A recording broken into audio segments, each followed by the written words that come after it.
गौरी पुत्र गणेश भगवान की जय। जय श्री कृष्णा, राधे राधे। बोलिए श्री सत्यनारायण भगवान की जय। माघ का महीना भगवान श्री लक्ष्मी नारायण जी को अत्यधिक प्रिय है। वैसे तो पूरे माघ मास में श्री सत्यनारायण भगवान की कथा को सुनने से अनंत फलों की प्राप्ति होती है, किंतु माघ पूर्णिमा के दिन श्री सत्यनारायण भगवान की कथा को सुनने से मनुष्यों के सभी पाप और संकट कट जाते हैं तथा सभी मनोकामनाओं की पूर्ति होती है। तो आइए भगवान श्री लक्ष्मी नारायण जी के चरणों का ध्यान करते हुए आज पूर्णिमा के दिन बड़ी ही श्रद्धा और प्रसन्न चित मन से श्री सत्यनारायण भगवान की कथा को सुनते हैं। इस कथा को पूरा अवश्य सुनिएगा। सनातन धर्म से जुड़ा शायद ही कोई ऐसा व्यक्ति होगा जिसने श्री सत्यनारायण कथा का नाम ना सुना हो। इस कथा को सुनने का फल हजारों सालों तक किए गए यज्ञ के बराबर माना जाता है।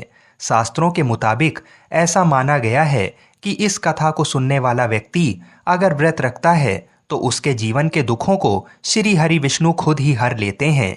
स्कंद पुराण के मुताबिक भगवान सत्यनारायण श्री हरि विष्णु का ही दूसरा रूप है।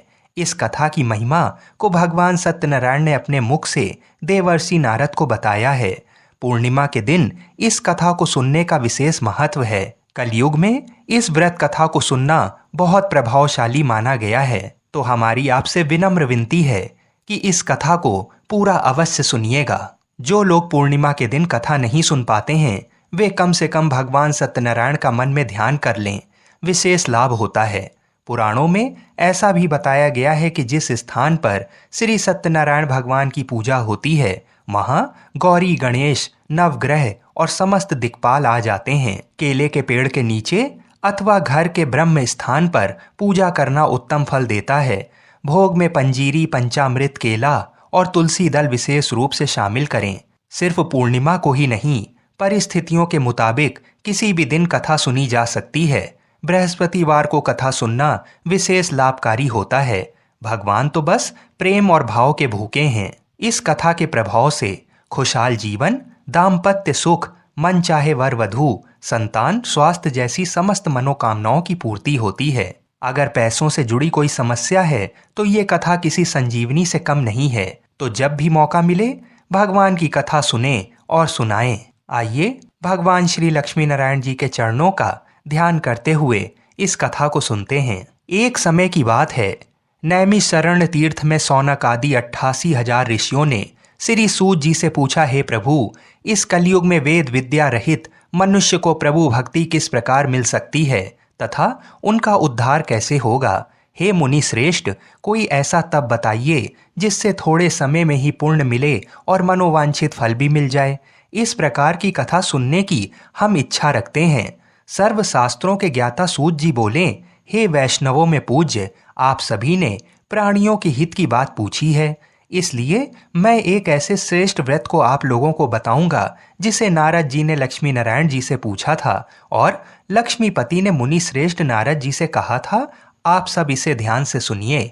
एक समय की बात है, योगी राज नारद जी दूसरों के हित की इच्छा लिए अनेकों लोकों में घूमते हुए मृत्यु लोक में आ पहुंचे।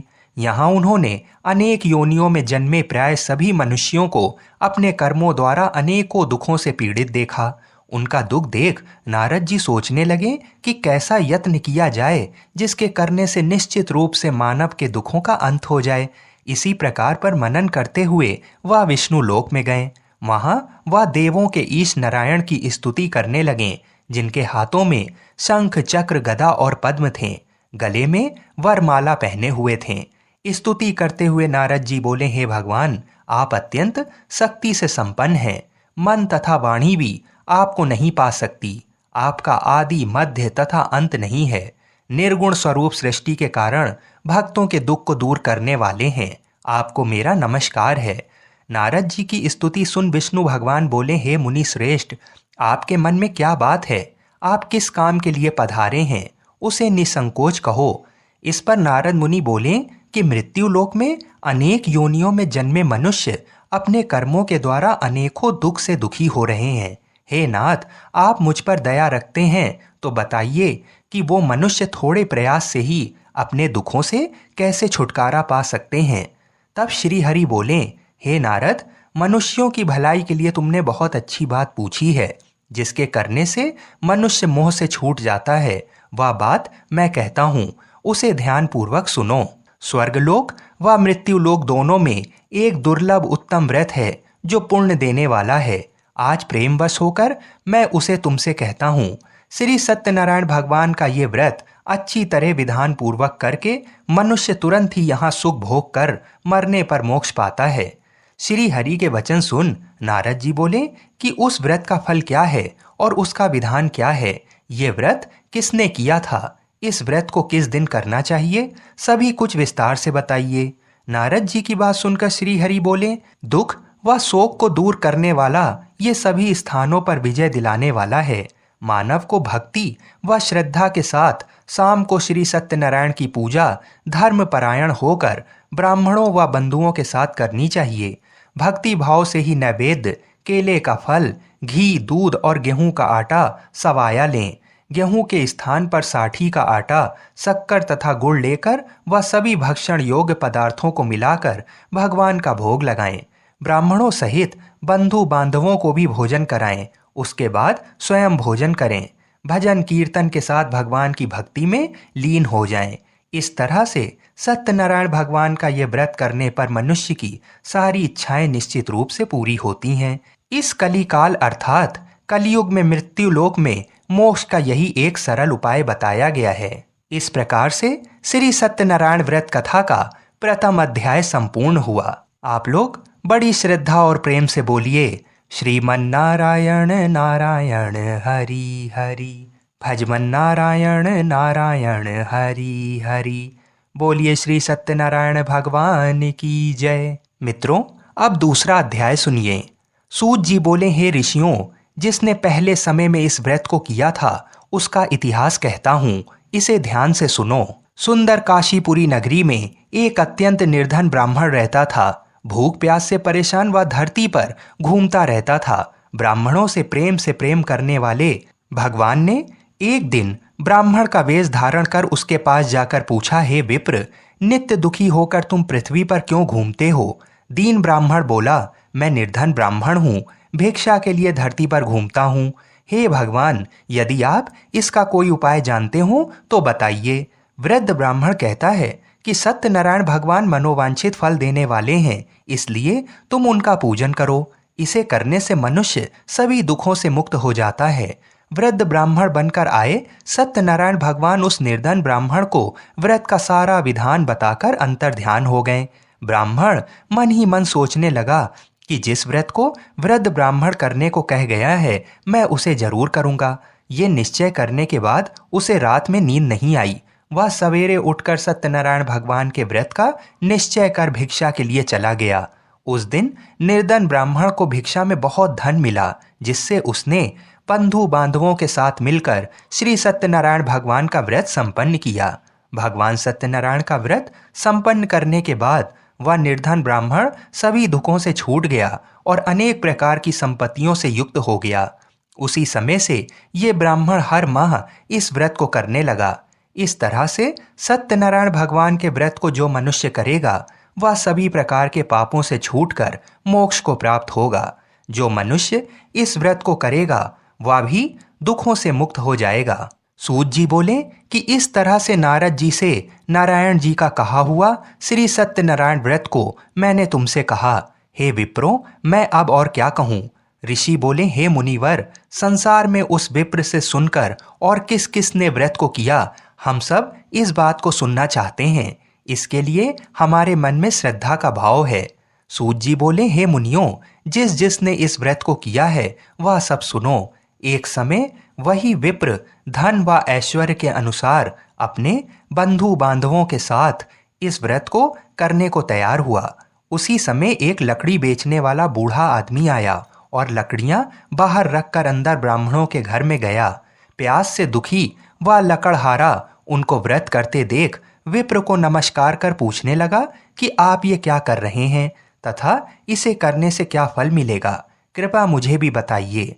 ब्राह्मण ने कहा कि सब मनोकामनाओं को पूरा करने वाला ये सत्यनारायण भगवान का व्रत है। इनकी कृपा से ही मेरे घर में धन धान्य आदि की वृद्धि हुई है। विप्र से सत्यनारायण व्रत के बारे में जानकर लकड़हारा बहुत प्रसन्न हुआ। चरणामृत लेकर वह प्रसाद खाने के बाद वह अपने घर गया। लकड़हारे ने अपने मन में संकल्प लिया कि आज लकड़ी बेचने से जो धन मिलेगा उसी से श्री सत्यनारायण भगवान का उत्तम व्रत करूंगा। मन में इस विचार को ले बूढ़ा आदमी सिर पर लकड़ियां रख उस नगर में बेचने गया जहां धनी लोग ज्यादा रहते थे। उस नगर में उसे अपनी लकड़ियों का दाम पहले से 4 गुना अधिक मिलता है। बूढ़ा प्रसन्नता के साथ दाम लेकर केले, शक्कर, घी, दूध, दही और गेहूं का आटा ले और सत्यनारायण भगवान के व्रत की अन्य सामग्रियां लेकर अपने घर गया।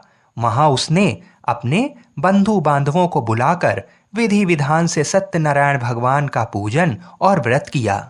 इस व्रत के प्रभाव से वह बूढ़ा लकड़हारा धन, पुत्र आदि से युक्त होकर संसार के समस्त सुख भोग कर अंतकाल में वैकुंठ धाम चला गया। इस प्रकार से श्री सत्यनारायण व्रत कथा का दूसरा अध्याय संपूर्ण हुआ। आप लोग बड़े श्रद्धा और प्रेम से बोलिए श्रीमन नारायण नारायण हरि हरि, भजमन नारायण नारायण हरि हरि।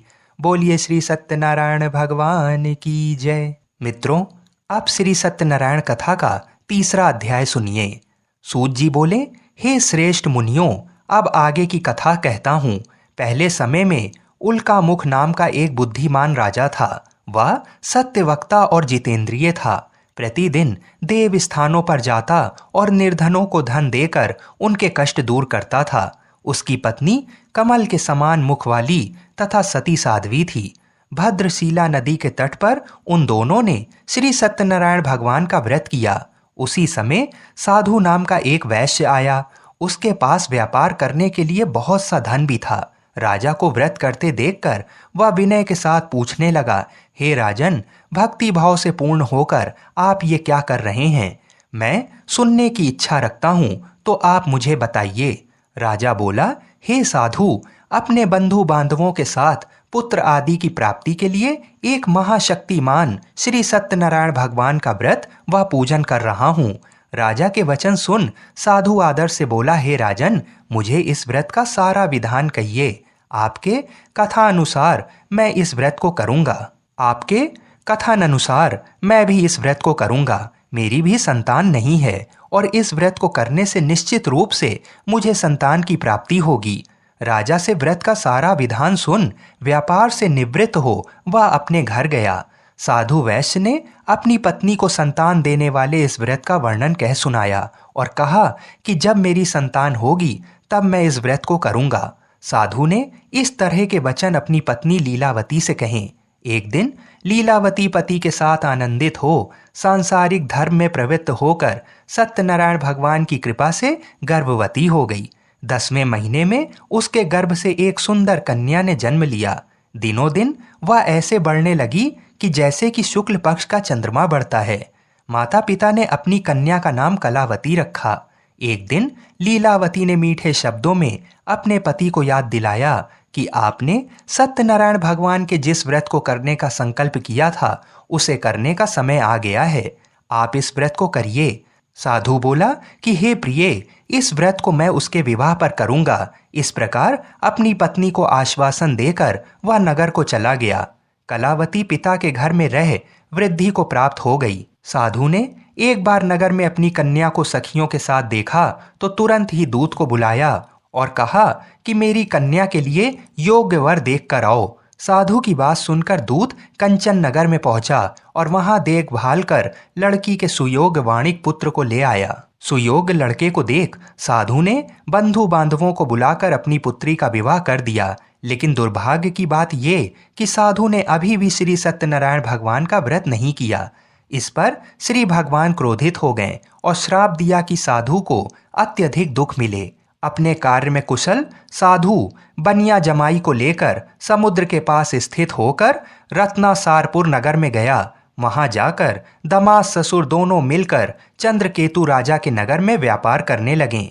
एक दिन भगवान सत्यनारायण की माया से एक चोर राजा का धन चुराकर भाग रहा था। उसने राजा के सिपाहियों को अपना पीछा करते देख चुराया हुआ धन वहां रख दिया जहां साधु अपने जमाई के साथ ठहरा हुआ था। राजा के सिपाहियों ने साधु वैश्य के पास राजा का धन पड़ा देखा तो वह ससुर जमाई दोनों को बांधकर प्रसन्नता से राजा के पास ले गए और कहा कि इन दोनों चोरों को हम पकड़ लाए हैं, आप आगे की कार्यवाही की आज्ञा दें। राजा की आज्ञा से उन दोनों को कठिन कारावास में डाल दिया गया और उनका सारा धन भी उनसे छीन लिया गया। श्री सत्यनारायण भगवान से श्राप से साधु की पत्नी भी बहुत दुखी हुई। घर में जो धन रखा था उसे चोर चुरा ले गए। शारीरिक तथा मानसिक पीड़ा व भूख प्यास से अति दुखी हो अन्न की चिंता में कलावती ब्राह्मण के घर गई। वहां उसने श्री सत्यनारायण भगवान का व्रत होते देखा, फिर कथा भी सुनी। वह प्रसाद ग्रहण कर वह रात को घर वापस आई। माता ने कलावती से पूछा कि हे पुत्री, अब तक तुम कहाँ थी, तेरे मन में क्या है? कलावती ने अपनी माता से कहा, हे माता, मैंने एक ब्राह्मण के घर में श्री सत्यनारायण भगवान का व्रत देखा है। कन्या के वचन सुन लीलावती भगवान के पूजन की तैयारी करने लगी। लीलावती ने परिवार व बंधुओं सहित सत्यनारायण भगवान का पूजन किया और उनसे वर मांगा कि मेरे पति तथा जमाई शीघ्र घर आ जाएं। साथ ही ये भी प्रार्थना की कि हम सबका अपराध भगवान क्षमा करें। श्री सत्यनारायण भगवान इस व्रत से संतुष्ट हो गए और राजा चंद्रकेतु को सपने में दर्शन दे कहा कि हे राजन, तुम उन दोनों वैश्यों को छोड़ दो और तुमने उनका जो धन लिया है उसे भी वापस कर दो। अगर ऐसा नहीं किया तो मैं तुम्हारा धन, राज्य व संतान सभी को नष्ट कर दूंगा। राजा को ये सब कहकर वह अंतर्ध्यान हो गए। प्रातःकाल सभा में राजा ने अपना सपना सुनाया। फिर बोले कि बणिक पुत्रों को कैद से मुक्त कर सभा में लाओ। दोनों ने आते ही राजा को प्रणाम किया। राजा मीठी वाणी में बोला, हे महानुभावों, भाग्यवश ऐसा कठिन दुख तुम्हें प्राप्त हुआ है, लेकिन अब तुम्हें कोई भय नहीं है। ऐसा कह राजा ने उन दोनों को नए वस्त्र आभूषण भी पहनाए और जितना धन उनका लिया था उससे दोगुना धन वापस कर दिया। दोनों वैश्य अपने घर को चल दिए। इस प्रकार से श्री सत्यनारायण भगवान व्रत कथा का तीसरा अध्याय यहीं पर संपूर्ण हुआ। बड़े ही श्रद्धा और प्रेम से बोलिए, श्रीमन्नारायण नारायण हरि हरि, भजमन नारायण नारायण हरि हरि। बोलिए श्री सत्यनारायण भगवान की जय। मित्रों, आइए अब श्री सत्यनारायण भगवान की कथा का चौथा अध्याय सुनते हैं। सूत जी बोले, वैश्य ने मंगलाचार कर अपनी यात्रा आरंभ की और अपने नगर की ओर चल दिए। उनकी थोड़ी दूर जाने पर एक दंडी वेशधारी श्री सत्यनारायण ने उनसे पूछा, हे साधु, तेरी नाव में क्या है? अभिवाणी वणिक हंसता हुआ बोला, हे दंडी, आप क्यों पूछते हो? क्या धन लेने की इच्छा है? मेरी नाव में तो बेल व पत्ते भरे हुए हैं। वैश्य के कठोर वचन सुन भगवान बोले, तुम्हारे वचन सत्य हों। दंडी ऐसा वचन कहकर वहां से दूर चले गए। कुछ दूर जाकर समुद्र के किनारे बैठ गए। दंडी के जाने के बाद साधु वैश्य ने नित्य क्रिया के पश्चात नाव को ऊंची उठती देखकर अचंभा माना और नाव में बेल पत्ते आदि देख वह मूर्छित हो जमीन पर गिर पड़ा। मूर्छा खुलने पर वह अत्यंत शोक में डूब गया। तब उसका दामाद बोला कि आप शोक ना मनाएं, ये दंडी का श्राप है, इसलिए हमें उनकी शरण में जाना चाहिए, तभी हमारी मनोकामना पूरी होगी। दामाद की बात सुनकर वह दंडी के पास पहुंचा और अत्यंत भक्ति भाव नमस्कार करके बोला, मैंने आपसे जो असत्य वचन कहे थे उनके लिए मुझे क्षमा कर दें। ऐसा कहकर महान शोकातुर हो रोने लगा। तब दंडी भगवान बोले, हे वणिक पुत्र, मेरी आज्ञा से बार बार तुम्हें दुख प्राप्त हुआ है। तू मेरी पूजा से विमुख हुआ। साधु बोला, हे भगवान, आपकी माया से ब्रह्मा आदि देवता भी आपके रूप को नहीं जानते, तब मैं अज्ञानी कैसे जान सकता हूँ? आप प्रसन्न होइए। अब मैं सामर्थ्य के अनुसार आपकी पूजा करूँगा। मेरी रक्षा करो और पहले के समान नौका में धन भर दो। साधु वैश्य के भक्ति पूर्वक वचन सुनकर भगवान प्रसन्न हो गए और उसकी इच्छा अनुसार वरदान देकर अंतर्ध्यान हो गए। ससुर जमाई जब नाव पर आए तो नाव धन से भरी हुई थी। फिर वही अपने अन्य साथियों के साथ सत्यनारायण भगवान का पूजन कर अपने नगर को चल दिए। जब नगर के नजदीक पहुंचे तो दूत को घर पर खबर करने के लिए भेज दिया। दूत साधु की पत्नी को प्रणाम कर कहता है कि मालिक अपने दामाद सहित नगर के निकट आ गए हैं। दूत की बात सुन साधु की पत्नी लीलावती ने बड़े हर्ष के साथ सत्यनारायण भगवान का पूजन कर अपनी पुत्री कलावती से कहा कि मैं अपने पति के दर्शन को जाती हूँ, तू कार्य पूर्ण कर शीघ्र आ जा। माता के ऐसे वचन सुन कलावती जल्दी से प्रसाद छोड़ अपने पति के पास चली गई। प्रसाद की अवज्ञा के कारण श्री सत्यनारायण भगवान रुष्ट हो गए और नाव सहित उसके पति को पानी में डुबो दिया। कलावती अपने पति को वहां ना पाकर रोती हुई जमीन पर गिर गई। नौका को डूबा हुआ देख वह कन्या को रोता हुआ देख साधु दुखी होकर बोला कि हे प्रभु, मुझसे तथा मेरे परिवार से जो भूल हुई है उसे क्षमा करें। साधु के दीन वचन सुनकर श्री सत्यनारायण भगवान प्रसन्न हो गए और आकाशवाणी हुई, हे साधु, तेरी कन्या मेरे प्रसाद को छोड़कर आई है, इसलिए उसका पति अदृश्य हो गया है। यदि वह घर जाकर प्रसाद खाकर लौटती है तो इसे इसका पति अवश्य मिलेगा। ऐसी आकाशवाणी सुन कलावती घर पहुंचकर प्रसाद खाती है और फिर आकर अपने पति के दर्शन करती है। इसके बाद साधु अपने बंधु बांधवों सहित श्री सत्यनारायण भगवान का विधि विधान से पूजन करता है। इस लोक का सुख भोग व अंत में स्वर्ग जाता है। इस प्रकार से श्री सत्यनारायण भगवान व्रत कथा का चतुर्थ अध्याय संपूर्ण हुआ। बड़े ही श्रद्धा और प्रेम से बोलिए, श्रीमन नारायण नारायण हरि हरि, भजमन नारायण नारायण हरि हरि। बोलिए श्री सत्यनारायण भगवान की जय। आइए अब श्री सत्यनारायण भगवान की कथा का 5वां अध्याय सुनते हैं। सूत जी बोले, हे ऋषियों, मैं और भी एक कथा सुनाता हूँ, उसे भी ध्यान पूर्वक सुनो। प्रजापालन में लीन तुंगध्वज नाम का एक राजा था। उसने भी भगवान का प्रसाद त्याग कर बहुत ही दुख सहन किया। एक बार वन में जाकर वन्य पशुओं को मारकर वह बड़ के पेड़ के नीचे आया। वहां उसने ग्वालों को भक्ति भाव से अपने बंधुओं सहित सत्यनारायण भगवान का पूजन करते देखा। अभिमानवश राजा ने उन्हें देखकर भी पूजा स्थान में नहीं गया और ना ही उसने भगवान को नमस्कार किया। ग्वालों ने राजा को प्रसाद दिया, लेकिन उसने वह प्रसाद नहीं खाया और प्रसाद को वहीं छोड़ वह अपने नगर को चला गया। जब वह नगर में पहुंचा तो वहां सब कुछ तहस नहस हुआ पाया तो वह शीघ्र ही समझ गया कि ये सब भगवान ने ही किया है। वह दोबारा ग्वालों के पास पहुंचा और विधि पूर्वक पूजा करके प्रसाद खाया तो श्री सत्यनारायण भगवान की कृपा से सब कुछ पहले जैसा हो गया। दीर्घ काल तक सुख भोगने के बाद मरणोपरांत उसे स्वर्गलोक की प्राप्ति हुई। जो मनुष्य परम दुर्लभ इस व्रत को करेगा तो भगवान सत्यनारायण की अनुकंपा से उसे धन धान की प्राप्ति होगी। निर्धन धनी हो जाता है और भय मुक्त हो जीवन जीता है। संतानहीन मनुष्य को संतान सुख मिलता है और सारे मनोरथ पूर्ण होने पर मानव अंतकाल में बैकुंठ धाम को जाता है। सूत जी बोले, जिन्होंने पहले इस व्रत को किया है अब उनके दूसरे जन्म की कथा कहता हूँ। वृद्ध सतानंद ब्राह्मण ने सुदामा का जन्म लेकर मोक्ष की प्राप्ति की। लकड़हारे ने अगले जन्म में निषाद बनकर मोक्ष प्राप्त किया। उल्का मुख नाम का राजा दशरथ होकर वैकुंठ को गए। साधु नाम के वैश्य ने मोर ध्वज बनकर अपने पुत्र को आरे से चीर कर मोक्ष पाया। महाराज तुंगध्वज ने स्वयंभू होकर भगवान में भक्ति युक्त हो कर्म कर मोक्ष पाया। इस प्रकार से श्री सत्यनारायण व्रत कथा का 5वां अध्याय संपूर्ण हुआ। बड़े ही श्रद्धा और प्रेम से बोलिए, श्रीमन नारायण नारायण हरि हरि, भजमन नारायण नारायण हरि हरि। बोलिए श्री सत्यनारायण भगवान की जय। आइए अब श्री सत्यनारायण भगवान की आरती सुनते हैं।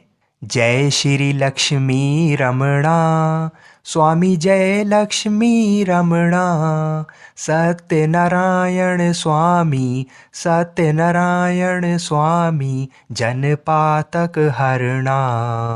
ओम जय लक्ष्मी रमणा, रत्न जड़ित सिंहासन अद्भुत छवि राजे। स्वामी अद्भुत छवि राजे। नाद करद निरंतर, नाद करद निरंतर घंटा ध्वनि बाजे। ओम जय लक्ष्मी रमणा। प्रगट भये कलि कारण, द्विज को दर्श दियो। स्वामी द्विज को दर्श दियो। बूढ़ा ब्राह्मण बन के, बूढ़ा ब्राह्मण बन के कंचन महल कियो। ओम जय लक्ष्मी रमणा। दुर्बल भील कराल जिन पर कृपा करी। स्वामी जिन पर कृपा करी। चंद्रचूर्ण इक राजा, चंद्रचूर्ण इक राजा तिनकी विपत हरी। ओम जय लक्ष्मी रमणा। वैश्य मनोरथ पायो श्रद्धा तज दीनी। स्वामी श्रद्धा तज दीनी। सो फल भोग्यो प्रभु जी, सो फल भोग्यो प्रभु जी फेर स्तुति कीन्ही। ओम जय लक्ष्मी रमणा। भाव भक्ति के कारण छिन छिन रूप धरियो। स्वामी छिन छिन रूप धरियो। श्रद्धा धारण कीनी, श्रद्धा धारण कीनी जन को काज सरियो। ओम जय लक्ष्मी रमणा। ग्वाल बाल संग राजा बन में भक्ति करी। स्वामी बन में भक्ति करी। मन वांछित फल दीना, मन वांछित फल दीना दीन दयाल हरि। ओम जय लक्ष्मी रमणा। चढ़त प्रसाद सवाया कदली फल मेवा। स्वामी कदली फल मेवा।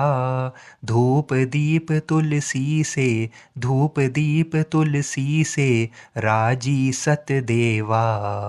ओम जय लक्ष्मी रमणा।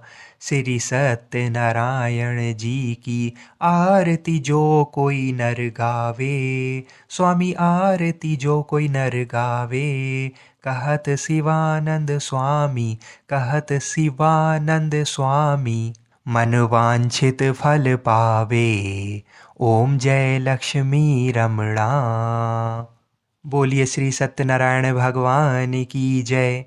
मित्रों, पूरी सत्यनारायण व्रत कथा का निहितार्थ ये है कि लौकिक एवं परलौकिक हितों की साधना के लिए मनुष्य को सत्य आचरण का व्रत लेना चाहिए। सत्य ही भगवान है, सत्य ही विष्णु है। लोक में सारी बुराइयों, सारे कलेशों, सारे संघर्षों का मूल कारण है सत्य आचरण का अभाव।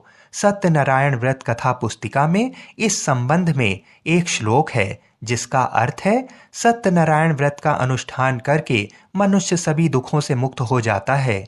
कली काल में सत्य की पूजा विशेष रूप से फलदायी है। सत्य के अनेक नाम हैं, यथा सत्यनारायण, सत्यदेव, सनातन, सत्य रूपी विष्णु।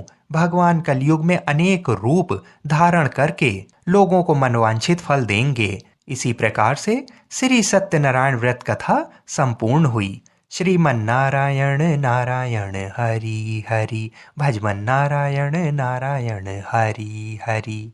बोलिए श्री सत्यनारायण भगवान की जय। जय जय श्री राधे।